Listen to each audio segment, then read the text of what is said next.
Vamos a leer el capítulo 9, ¿sí? El capítulo 9 de Shemot. Vaya usted tomando nota en el estudio que estamos teniendo de Éxodo. Dice así: entonces Yahweh dijo a Moisés, entra a la presencia de Faraón y dile, Yahweh, el Elohim de los hebreos, dice así, deja ir a mi pueblo para que me sirva.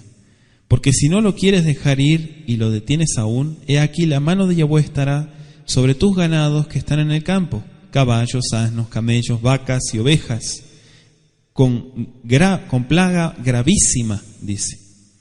Y Yahweh hará separación entre los ganados de Israel y los de Egipto, de modo que nada muera de todo lo de los hijos de Israel. Y Yahweh fijó plazo, diciendo, mañana hará Yahweh esta cosa en la tierra. Al día siguiente Yahweh hizo aquello y murió todo el ganado de Egipto. Mas del ganado de los hijos de Israel no murió uno. Entonces Faraón envió, y aquí que del ganado de los hijos de Israel no había muerto uno, mas el corazón de Faraón se endureció y no dejó ir al pueblo. Palabra del Eterno. Vemos la plaga sobre los animales o sobre el ganado, como se menciona, ¿sí? Es importante ver que cada una de las secciones que estudiamos en las plagas terminan con la frase, mas el corazón de Faraón se endureció y no dejó ir al pueblo. Se endureció, algo personal, ¿sí? Se endureció, algo personal, no dejó ir, ya estamos hablando que se metió con el pueblo de Israel, no dejó ir. Porque tranquilamente muchos dirían, se endureció, se puso terco, pero dejó ir al pueblo y se quedó con su terquedad. Sin embargo, no. Esa dureza fue la que impidió que el pueblo pudiera salir. Vamos a analizar, ¿sí? Dijimos esta primera parte, Vayomer Yahweh el Moshe, Bo el Paro Bedibarta el Ab Koamar Yahweh Elohe Aivrim, Shalahet Ami Beyaduni. Esta es una expresión muy conocida en el pueblo de Israel, Shalahet Ami Beyabduni, envía a mi pueblo para que me sirva, ¿sí? Pero fíjense que nuestro verso 3 dice, Ine yad Yahweh, oya bemichneja, asher basade besusim, bajamorim, bagemalim, babakar ubatzon de ber kabet meod. Aquí empezamos a mencionar los animales en nuestro versículo 3. Dice en primer lugar, sobre todos tus ganados. Hasta aquí podemos ver las plagas que habían sido dirigidas contra los egipcios mismos y no contra sus propiedades.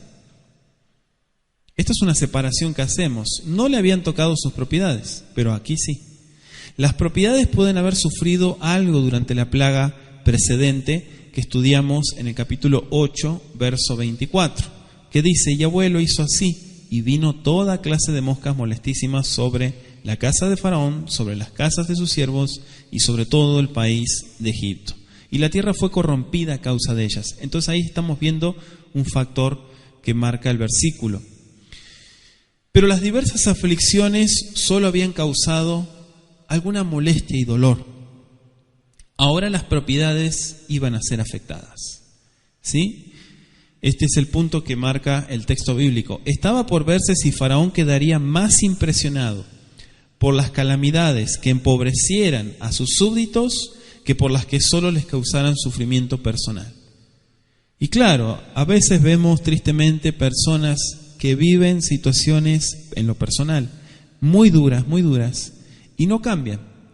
Pero cuando les tocan la parte material, ahí empiezan a moverse, ¿sí? Y esto es uno de los puntos que aquí vemos también el comportamiento de los egipcios. Fíjense usted que estaba por verse la actitud que iba a tener él. Entonces, teniendo esto en cuenta, la mano del Eterno hirió primero el ganado de ellos, de los egipcios, o más bien todos sus animales domésticos, ¿sí? Todos sus animales domésticos. Susim, ¿qué son Susim? Caballos. Los caballos eran conocidos antes de la invasión de los Hicsos, que ya estuvimos estudiando en el inicio de este libro. Por lo tanto, no aparecen en la lista de animales obsequiados a Abraham en Génesis 12, verso 16. Entonces, por primera vez llegaron a ser comunes, dice la historia, comentan muchos historiadores, en la 18ª dinastía aparecen los caballos. Parecen haber sido usados principalmente con propósitos bélicos, ¿sí? De guerra. Los gemalim, que son los camellos, sabemos que no eran comúnmente usados en el antiguo cercano oriente, sino hasta antes del siglo XIII antes de Mashiach. Entonces, de ahí que se los mencione con poca frecuencia en muchos registros bíblicos anteriores. Sin embargo, las representaciones de camellos encontradas en Egipto, ¿sí? Parte de lo que es Siria, la antigua Canaán, Mesopotamia, correspondientes al tercero y al segundo milenio antes de Mashiach, ahí muestran esporádicamente que ya se había domesticado este animal mucho antes del siglo XIII. Por eso le dije, anótese Génesis 12:16 y Génesis 24:11. Pero vamos al punto, vamos al grano. Aquí habla de la plaga, grandísima peste, dice otra versión. En otras traducciones aparece el equivalente como morriña o comalia, ¿sí? Una enfermedad del ganado. Así aparece. Es el término común hebreo para plaga. La enfermedad particular aquí mencionada afectó solo a los animales. Entonces la palabra podría traducirse como plaga animal, si quiere anotarlo, plaga animal. Entonces no son raras en Egipto enfermedades epidémicas del ganado. A veces han destruido gran número de animales. Pero claro, en el carácter milagroso de este castigo celestial fue indicado por su anuncio previo, por su aparición en el día señalado. Esto es importante lo que dice el texto. Por su gravedad y por el hecho de que los animales de los hebreos no fueron afectados. Fíjese todos los puntos que estoy mencionando, ¿sí? Lo repetimos: el día señalado, la gravedad y el hecho de que los animales de los hebreos no fueron afectados. Entonces aquí vemos que no fue una casualidad, esto fue enviado por el Creador, ¿sí? No fue una casualidad. O casualidad que solamente los animales de los egipcios se enfermaron y murieron.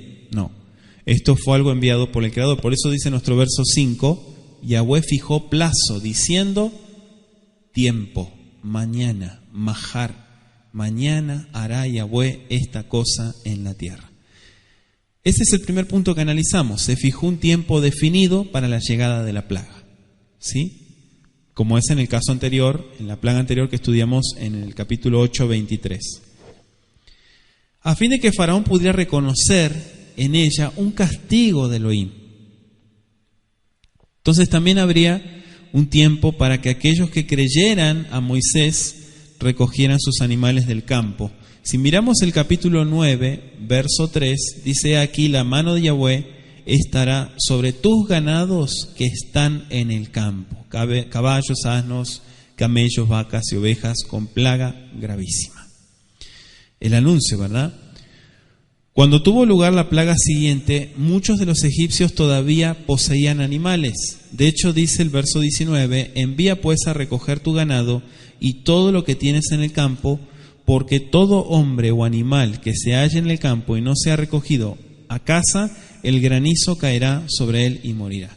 Si analizamos las previas y las posteriores, vamos a ver, ¿sí?, que todavía, como dice aquí, todavía poseían animales, dice el versículo.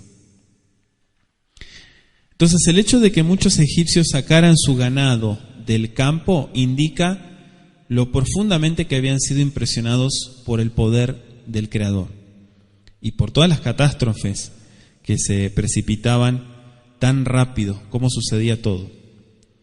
Entonces dice el versículo, no murió, ¿sí? No murió uno. Fíjese, no murió uno. Estoy en el verso 6. mas del ganado de los hijos de Israel no murió uno.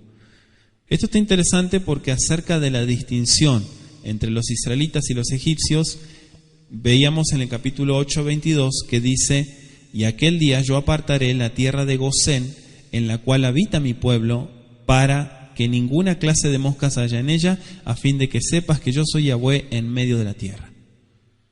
O sea, Yahweh no se sale, Yahweh sigue ahí. Pero Yahweh, como está controlando todo, Él es el control. Entonces aquí dice, para que sepan, para que entiendan, se podría traducir. Dice nuestro versículo 7: entonces Faraón envió, y aquí que del ganado de los hijos de Israel no había muerto uno, mas el corazón de Faraón se endureció y no dejó ir al pueblo. ¿Sí? Faraón envió. Fíjese que dice el texto, Faraón, está tal cual.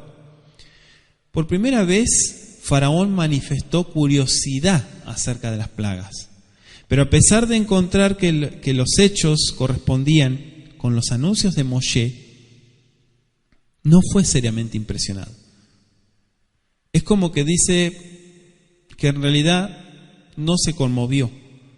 En un sentido parece haberse conmovido menos por esta plaga que por las otras, si comparamos. Indudablemente no había sufrido gran pérdida personal y le preocupaba poco la pérdida financiera de sus súbditos. El hecho de que estuvieran a salvo los animales de los israelitas, puede él haberlo atribuido al aire más sano que tiene Gosén. ¿Se dan cuenta? O sea, la gente cree lo que quiere creer.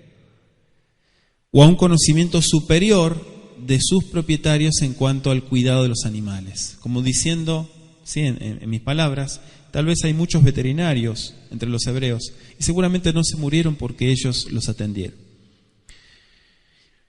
Siempre hay una explicación, ¿verdad? Un corazón obstinado siempre encuentra razones para las cosas que elige creer. Vamos a leer desde nuestro versículo 8.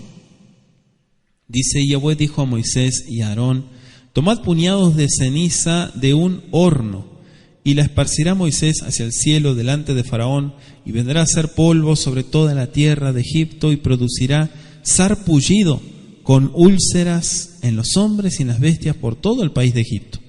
Y tomaron ceniza del horno, y se pusieron delante de Faraón, y la esparció Moisés hacia el cielo, y hubo sarpullido que produjo úlceras tanto en los hombres como en las bestias.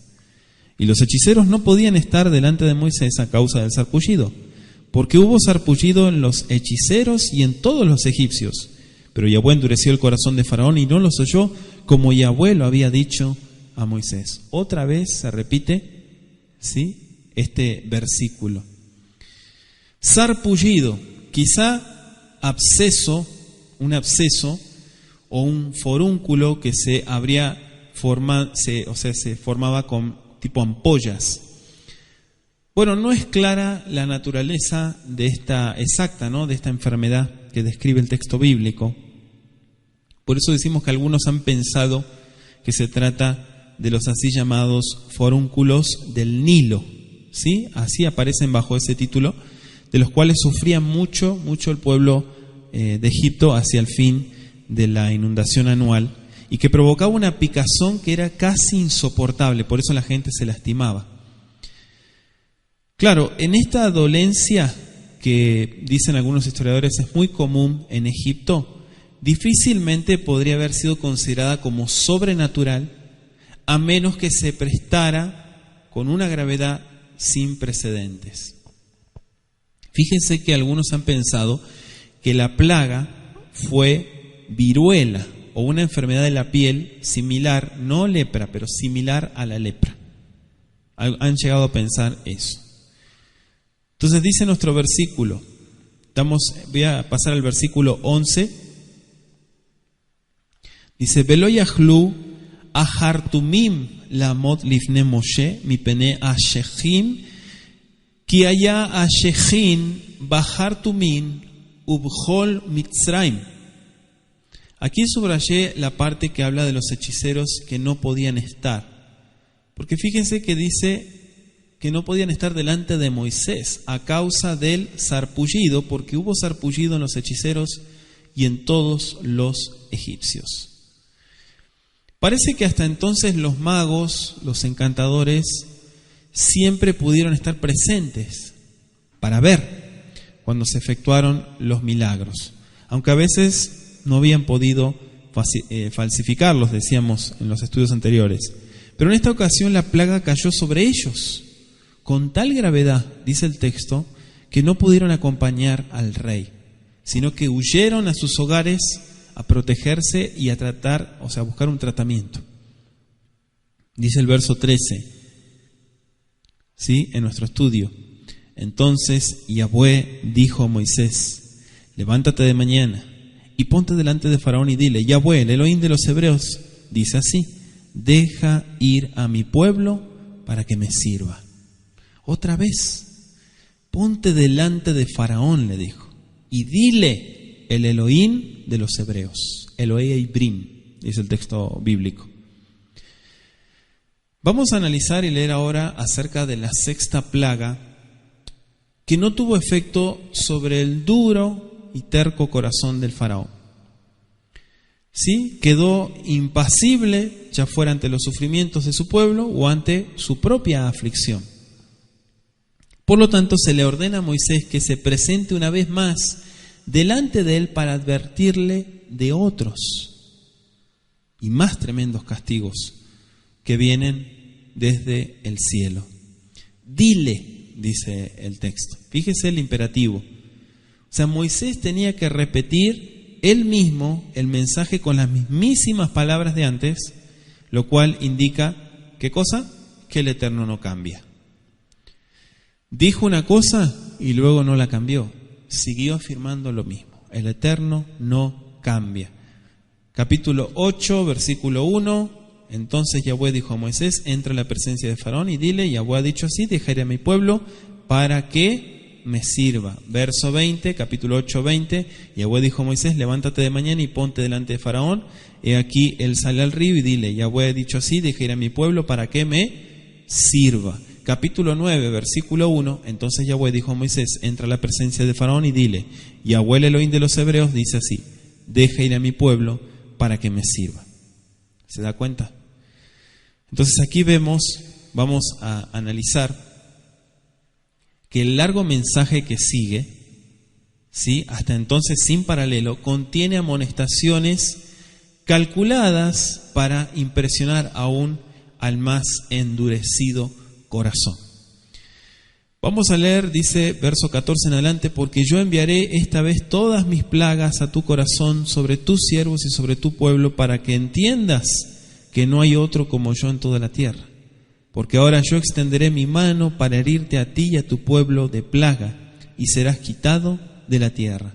Y a la verdad yo te he puesto para mostrar en ti mi poder, y para que mi nombre sea anunciado en toda la tierra. ¿Todavía te ensoberbeces contra mi pueblo para no dejarlos ir? He aquí que mañana a estas horas yo haré llover granizo muy pesado, cual nunca hubo en Egipto, desde el día que se fundó hasta ahora. Envía pues a recoger tu ganado y todo lo que tienes en el campo, porque todo hombre o animal que se halle en el campo y no sea recogido a casa, el granizo caerá sobre él y morirá. De los siervos de Faraón, el que tuvo temor de la palabra de Yahweh hizo huir sus criados y su ganado a casa. Mas el que no puso en su corazón la palabra de Yahweh dejó sus criados y sus ganados en el campo.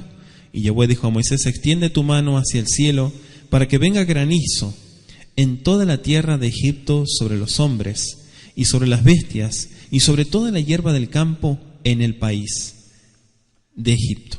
Y Moisés extendió su vara hacia el cielo, y Yahweh hizo tronar y granizar, y el fuego se descargó sobre la tierra, y Yahweh hizo llover granizo sobre la tierra de Egipto. Hubo pues granizo y fuego mezclado con el granizo tan grande, cual nunca hubo en toda la tierra de Egipto desde que fue habitada. Y aquel granizo hirió en toda la tierra de Egipto todo lo que estaba en el campo, así hombres como bestias. Asimismo destrozó el granizo toda la hierba del campo y desgajó todos los árboles del país. Solamente en la tierra de Gosén, donde estaban los hijos de Israel, no hubo granizo. Entonces Faraón envió a llamar a Moisés y Aarón y les dijo: he pecado esta vez, Yahweh es justo, y yo y mi pueblo impíos. Orad a Yahweh para que cesen los truenos de Elohim y el granizo, y yo os dejaré ir, y no os detendréis más.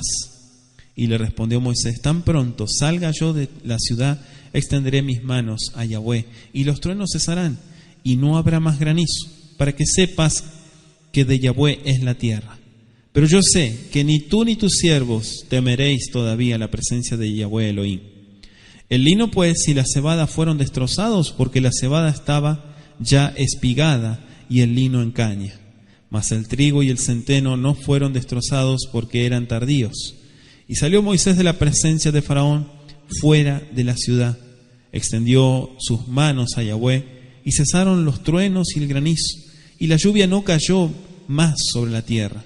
Y viendo Faraón que la lluvia había cesado y el granizo y los truenos, se obstinó en pecar. Endurecieron su corazón, él y sus siervos. Y el corazón de Faraón se endureció y no dejó ir a los hijos de Israel, como Yahweh lo había dicho por medio de Moisés.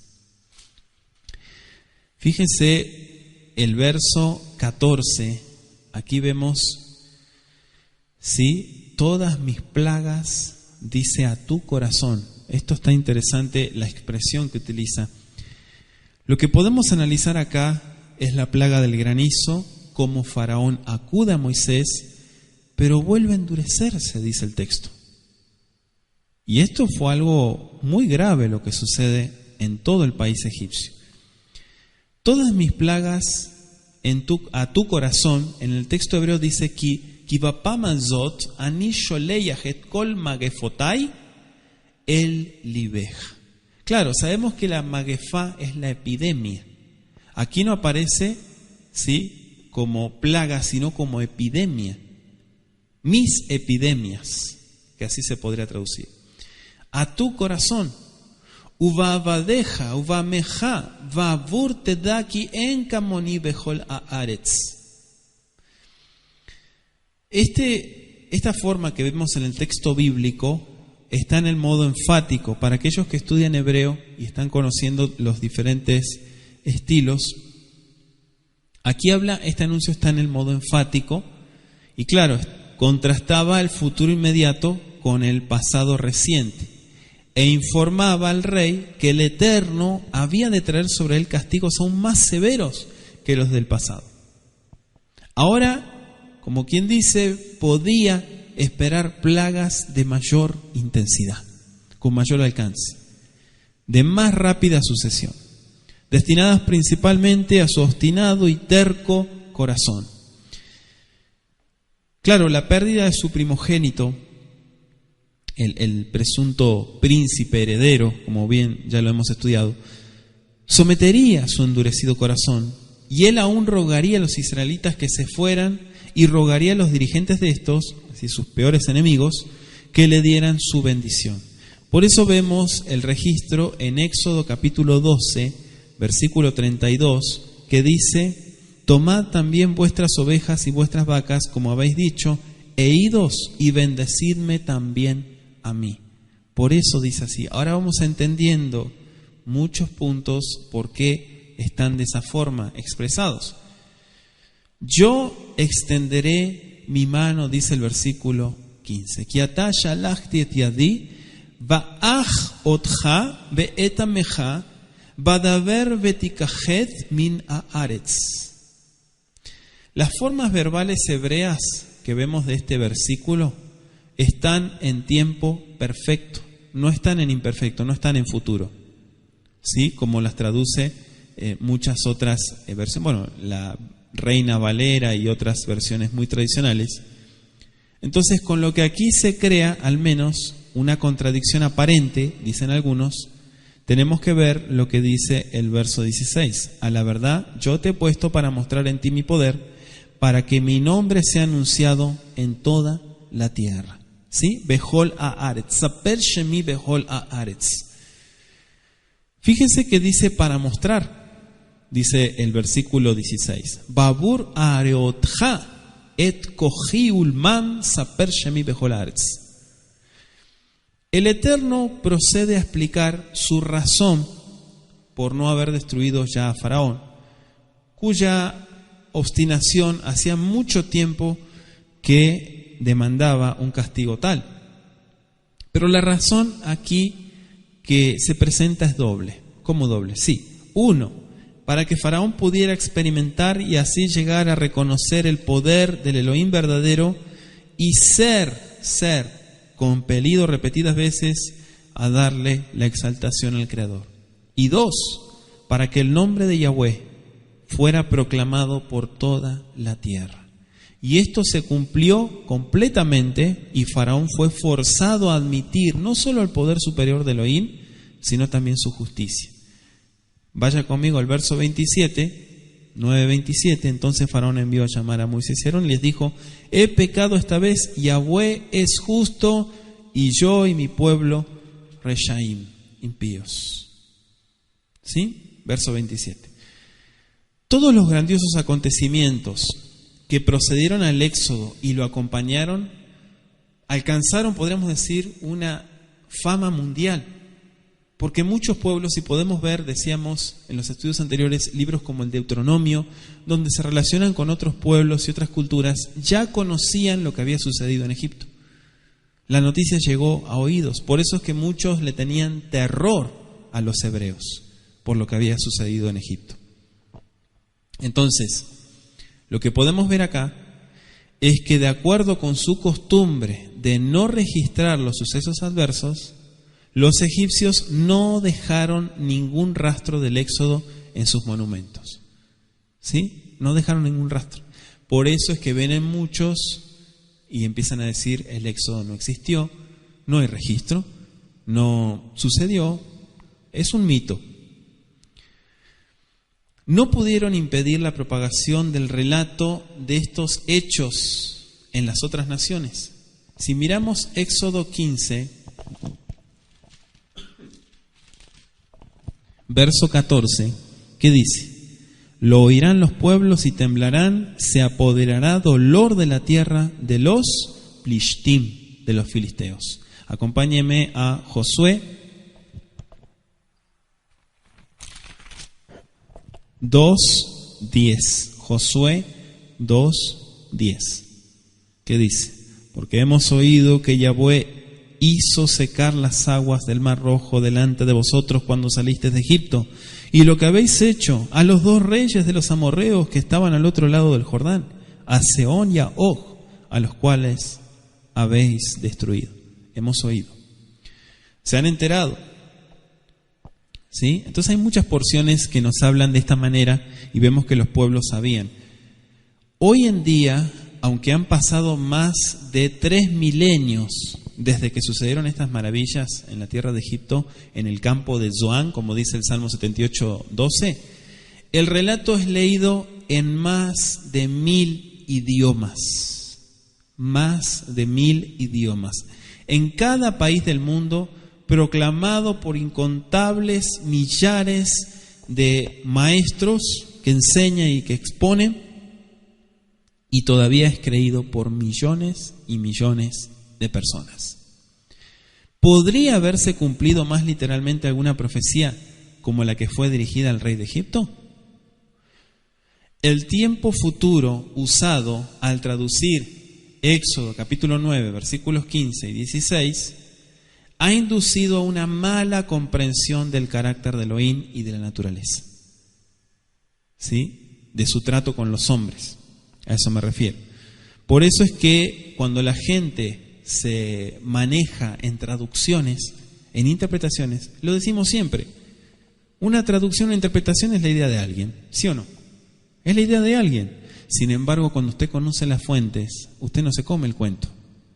Usted sabe realmente lo que dice el texto y nadie lo va a engañar. ¿Me explico? Por eso es importante saber que la Biblia es un libro hebreo y que la Biblia se debe de estudiar en su contexto y en su entorno cultural. No es un libro occidental, es un libro oriental, la Biblia. Seguimos. Ya sabe usted por qué hay tanta diversidad, ¿no? Y tanta oposición a muchos relatos bíblicos. Entonces da la impresión, dicen, de que el Eterno hubiera predestinado a Faraón para seguir con esa actitud de resistir al Creador, a fin de que el Altísimo pudiera beneficiarse por la dureza de su corazón. Además da lugar a inferir que el Eterno lo llamó a la existencia o lo colocó sobre el trono de Egipto para ese mismo propósito y lo condenó a actuar desafiando la voluntad divina. Una indiferencia tal hace que muchos entren en el desacuerdo. ¿Sí? Y aquí vemos que, claro, las afirmaciones que se hacen, incluso gente que enseña la Biblia. El Eterno no predetermina el destino de ningún individuo ni la fuerza de la voluntad humana. Lo repito, no somos marionetas, no somos títeres, no somos robots. Cada uno de nosotros decidimos y trazamos el plan. ¿Sí? Tenemos voluntad propia. No somos controlados en nuestra voluntad. Le voy a dar varias porciones. Yo quiero que usted anote y lea Josué 24:15, Isaías 55:1, Juan 1:12, Juan 3:16, Juan 7:37, Apocalipsis 22:17. El pensamiento del hebreo original de los versos 15 y 16 entonces se expresa más apropiadamente así: si yo hubiera extendido mi mano y te hubiera herido a ti y a tu pueblo con peste, con Magefá, ya habrías desaparecido de la tierra, pero te he dejado con vida para hacerte ver mi poder, para que sea celebrado mi nombre sobre toda la tierra. Qué diferente que suena, ¿no? ¿Por qué? Porque muchos traductores, yo no sé si no tuvieron en cuenta la gramática hebrea, la gramática bíblica es muy incompleta a comparación de la gramática estructurada moderna. Entonces hay muchos puntos que el estudiante de la Biblia tiene que saber, tiene que conocer. Y yo sé que un tiempo imperfecto no necesariamente es futuro, puede ser pasado. Habría. Se da cuenta que suena diferente. ¿Por qué? Porque un imperfecto es una acción incompleta. Entonces dice nuestro verso 17: Otja mistolel veami lebilti shaleham. Verso 17. Fíjese la pregunta. Es una pregunta, ¿no? 9:17. ¿Todavía te ensoberbeces contra mi pueblo para no dejarlos ir? ¿Sí? Otja. Todavía tú sería Otja. Mistolel. ¿Qué es mistolel? Viene de solel. ¿Qué es solel? Volverse estúpido. Eso significa. Y acá está conjugado, o sea, volverte estúpido contigo mismo, es lo que está diciendo, mistolel. Beotja mistolel beami, es decir, que te vuelves estúpido con mi pueblo, lebilti shaleham, para no dejarlos ir a ellos, por eso dice ham, shaleham. Tácitamente se entiende que aún en esta hora tardía, Faraón podría haber evitado los mayores desastres que más tarde cayeron sobre él, y no solamente sobre él, tristemente sobre el pueblo. ¿Sí? Sus malas decisiones, sus necias decisiones, hizo que muriera mucha gente. Todavía Faraón tendría la oportunidad de decidir por sí mismo si iba a empezar a cooperar un poquito con el Creador, o no. En el texto hebreo, el versículo, el pasuk, no es una pregunta, sino una declaración de un hecho. ¿Sí?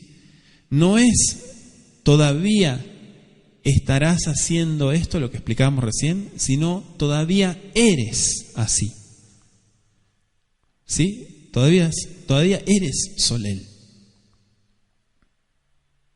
Por eso no dejas ir a mi pueblo. Porque si fueras un poquito más sabio, pensarías bien las situaciones, las consecuencias, y dejarías ir a mi pueblo. Pero él estaba empecinado y encaprichado de no dejar ir al pueblo. Mañana a estas horas, dice nuestro verso 18, aquí a la mañana a estas horas, yo haré llover granizo muy pesado, cual nunca hubo en Egipto, desde el día en que se fundó hasta ahora. Fíjese desde cuándo está hablando, desde que se fundó Egipto. Nunca existió un granizo como este, le dijo.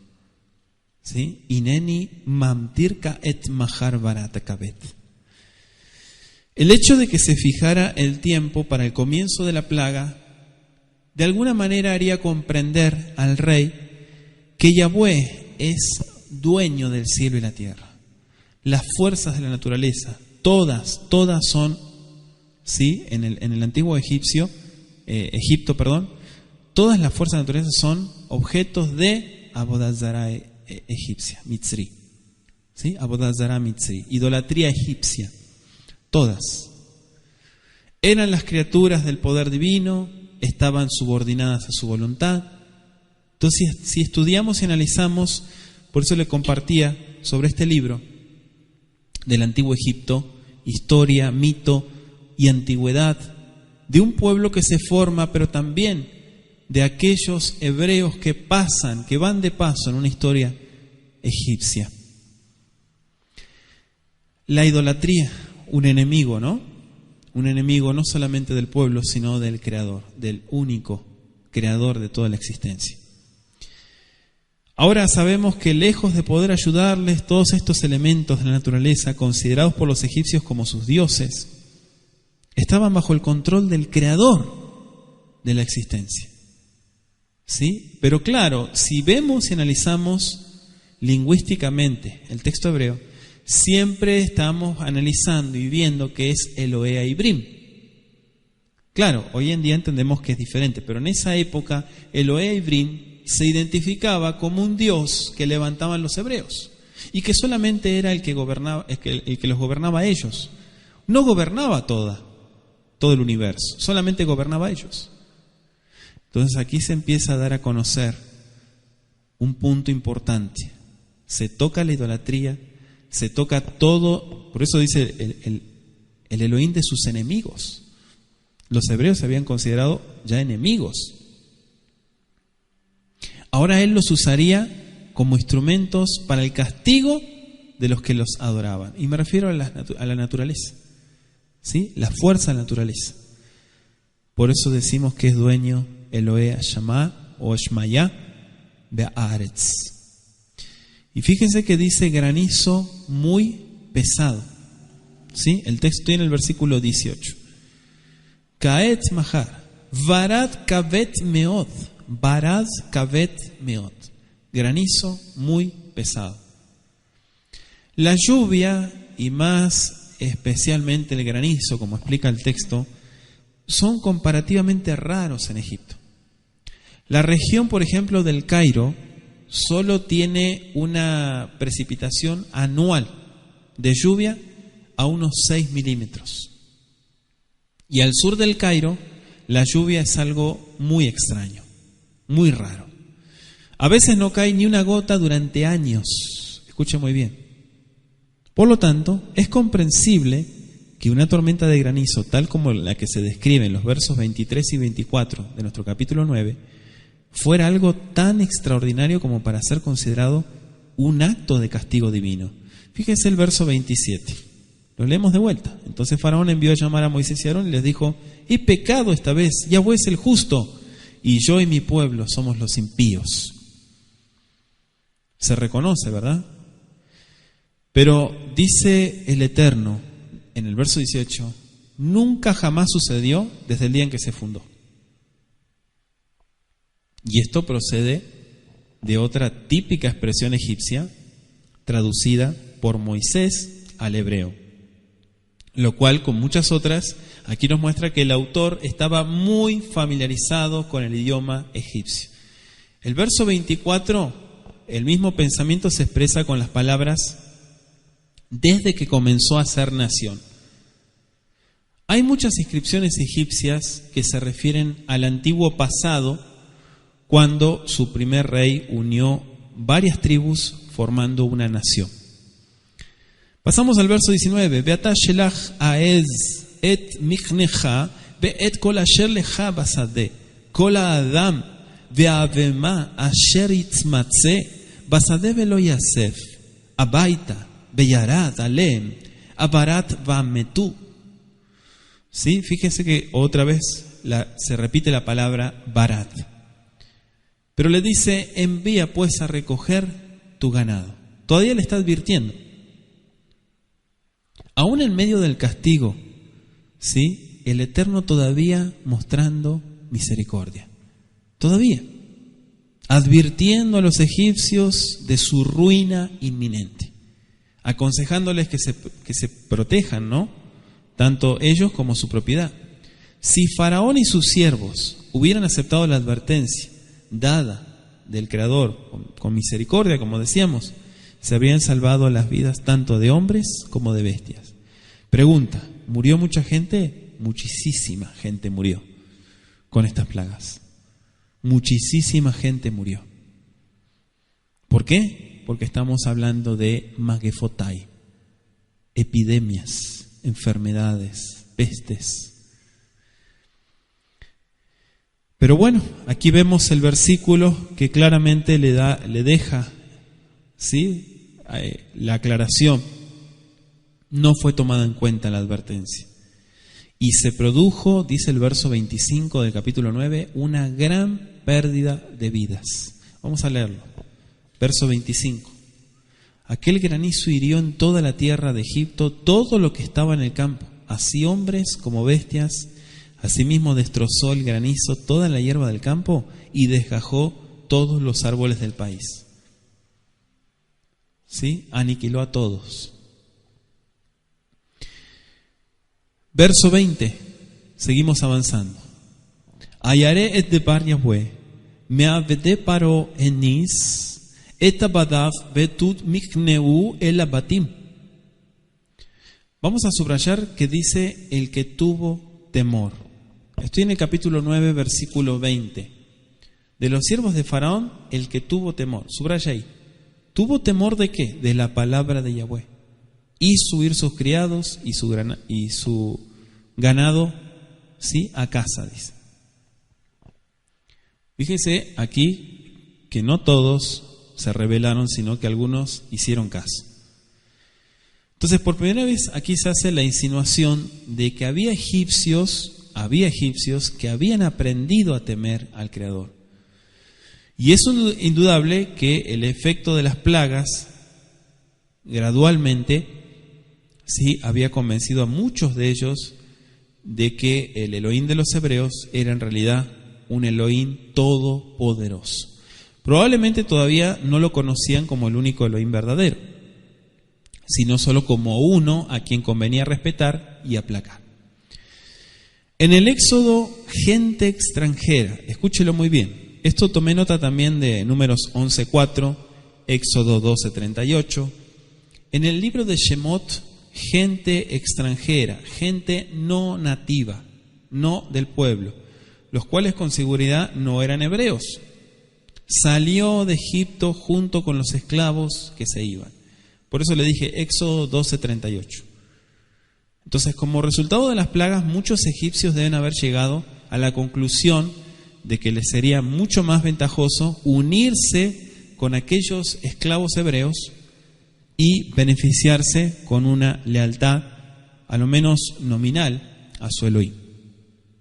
Entonces, en ocasión de la séptima plaga, aparece la primera disensión entre los egipcios que hasta ese momento parecían haber estado unidos en su oposición a los israelitas. Pero aquí vemos que empiezan a aparecer egipcios que dijeron, yo estoy con ustedes.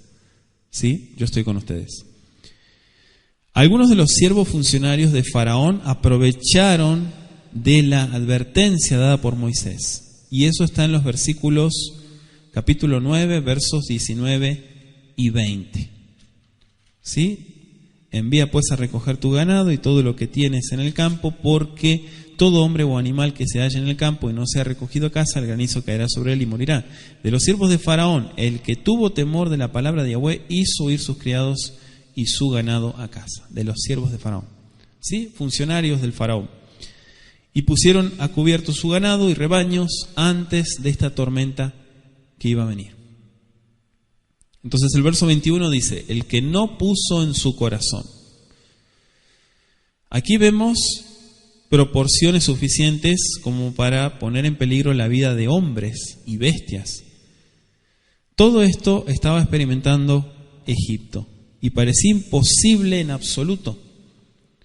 Por lo tanto, Moisés y Aarón deben haber parecido para la gran masa de egipcios, como lo fue Lot, ¿se acuerdan en Génesis 19:14?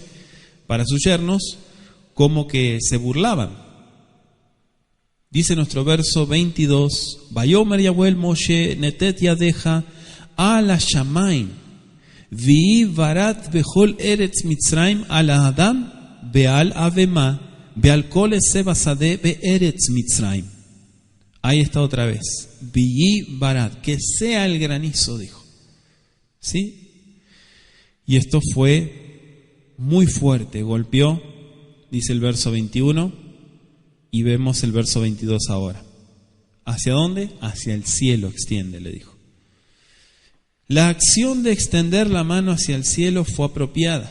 ¿Por qué? Porque la plaga venía del cielo. No venía de la tierra, venía del cielo. La mano de Aarón se había extendido sobre las aguas de una manera similar en ocasión de la primera y la segunda plaga, ¿se acuerdan?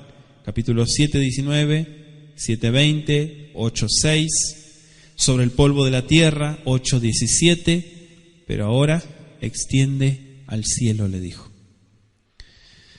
Verso 23. Vayet Moshe et Mateu al hashamayim bayahweh natan kolot uvarat batihalach esh aretza vayamter Yahweh barat al eretz Mitzrayim.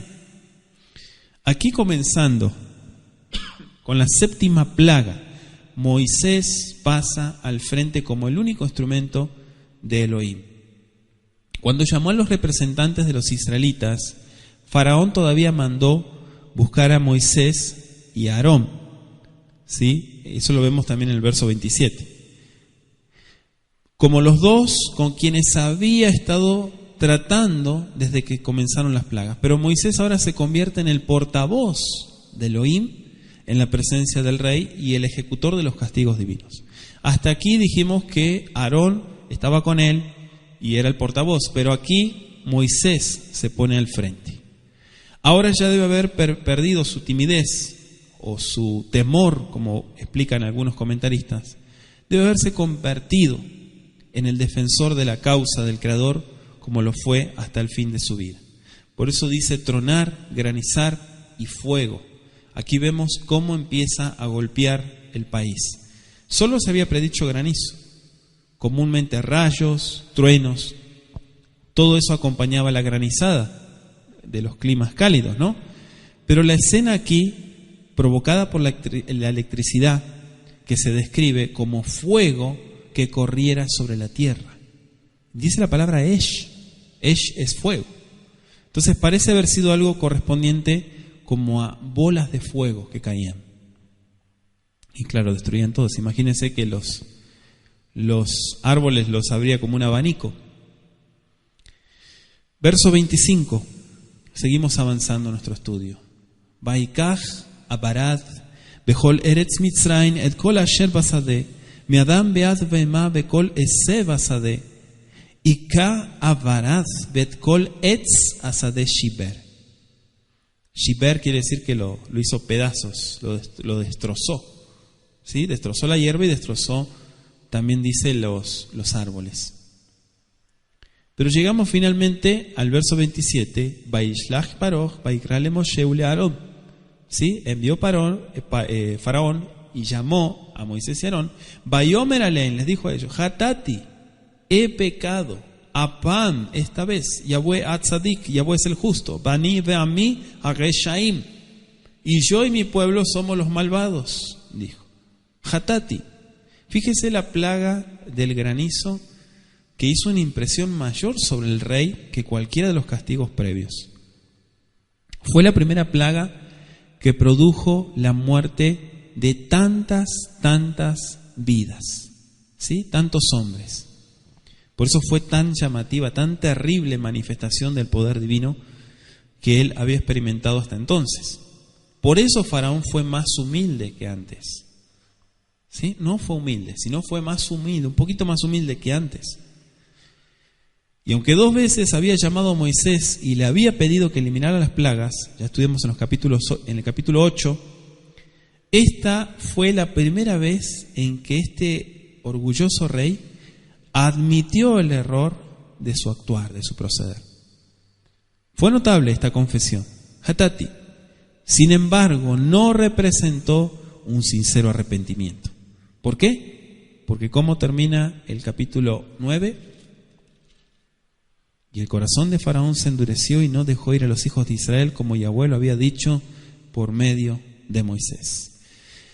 Mucha gente plantea erróneamente, dicen, realmente en su interior Faraón se estaba desmoronando, no sabía cómo hacer.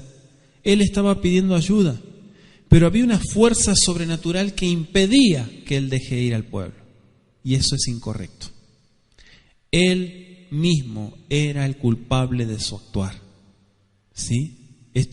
Con esto derribamos todos esos argumentos que dicen que el Creador lo manejaba como un títere, ¿sí? Y que él iba en contra de él. Él quería dejar ir al pueblo, pero el Eterno no se lo permitía.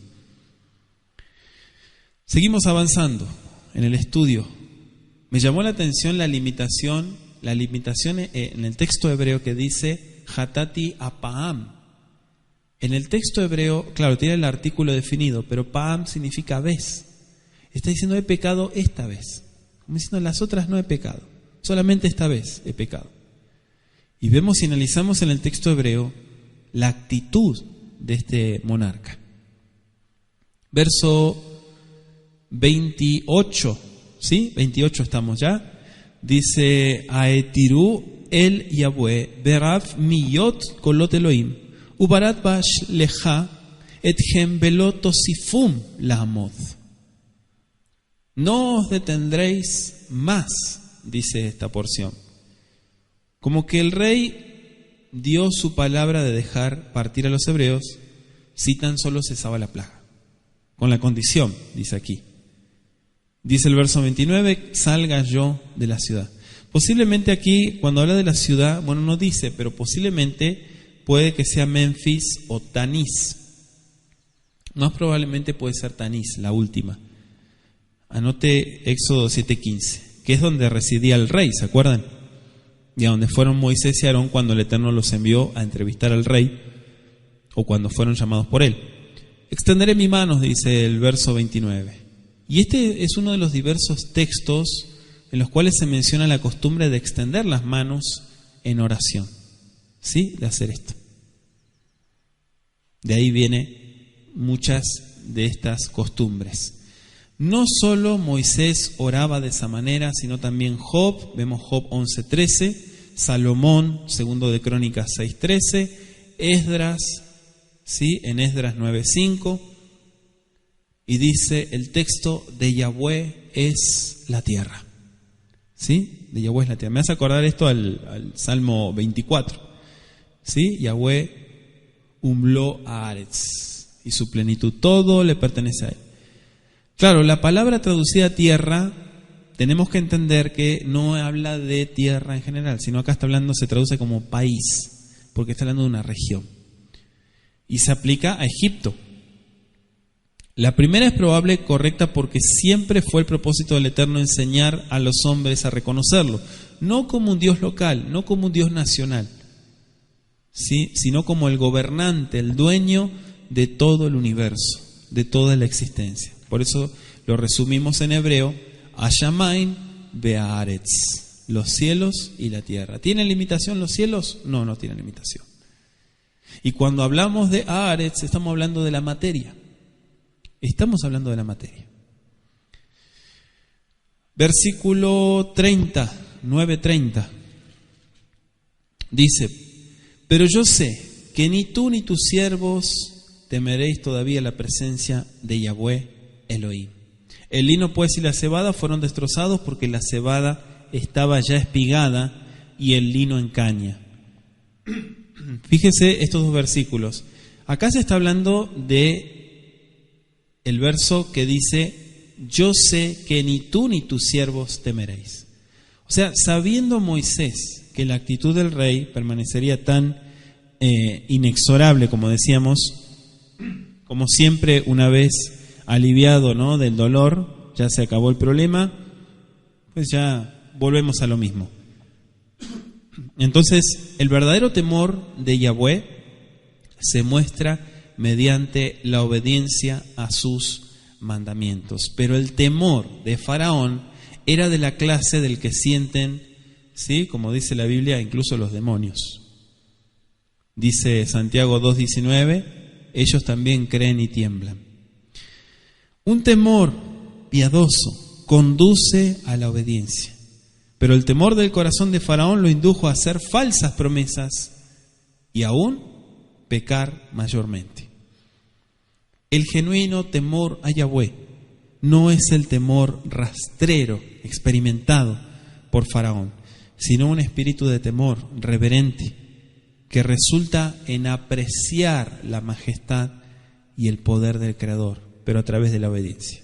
No solamente reconocer que Él es un ser todopoderoso, ¿sí?, que conoce todo, no es solamente el reconocimiento, sino también que mi vida esté dedicada a Él.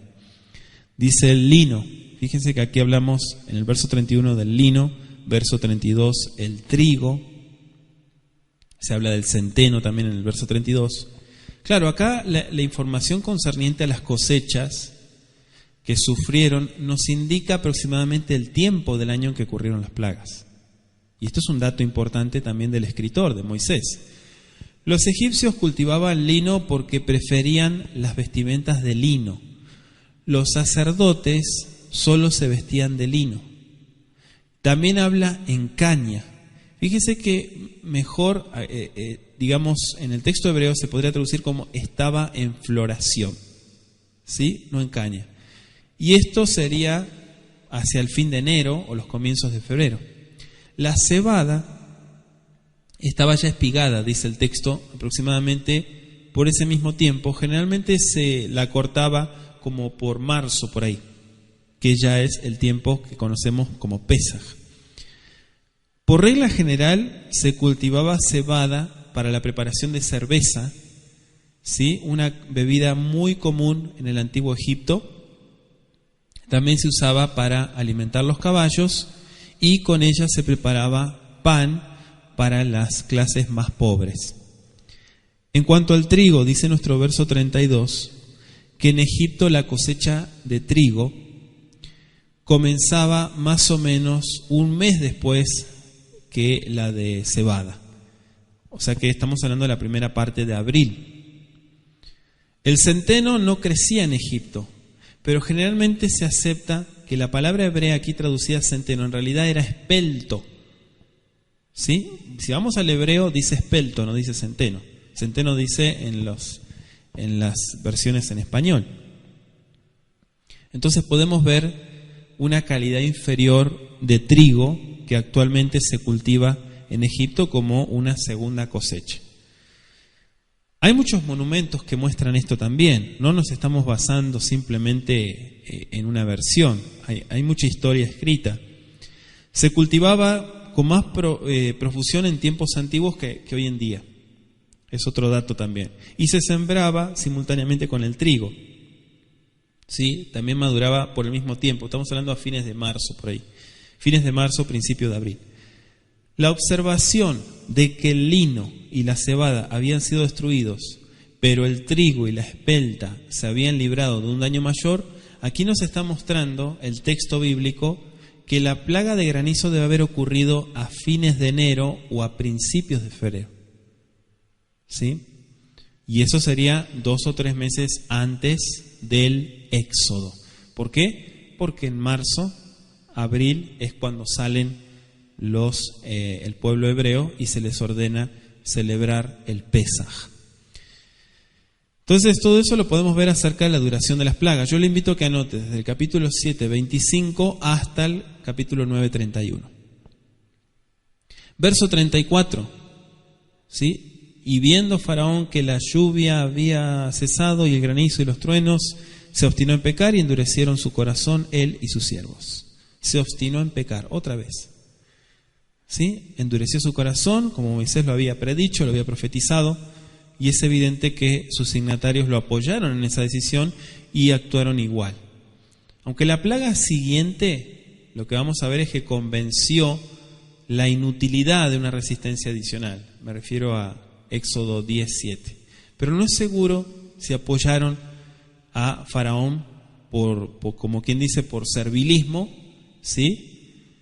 O porque no estaban todavía convencidos del poder del Creador.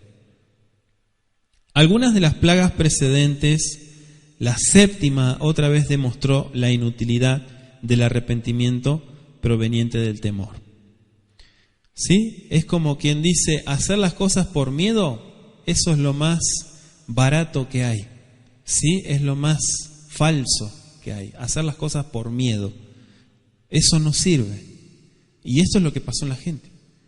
Si una persona empieza a obedecer por miedo, es la primera persona que va a desertar. No hay un temor reverente, sino miedo. Entonces eso no sirve. Y eso fue lo que pasó. Tuvieron miedo, que muchos lo traducen como temor, pero pasó el temblor, pasó el granizo, pasó la plaga, volvimos a lo mismo. Hasta aquí llegamos, ¿sí?, con el capítulo 9, y recuerde que puede escuchar también los audios anteriores, ¿sí?, de lo que estamos analizando de las plagas.